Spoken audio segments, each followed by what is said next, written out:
What we're talking about primarily is authenticity from a leadership perspective. So are you in a leadership position? Are you a senior executive?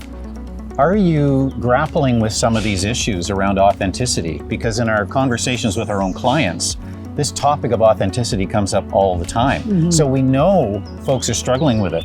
We have our own struggles with it, right? Because society just sort of sets it up that way.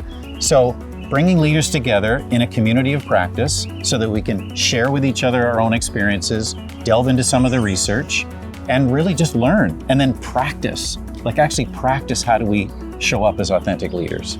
And there is something so uniquely rewarding about doing it with others.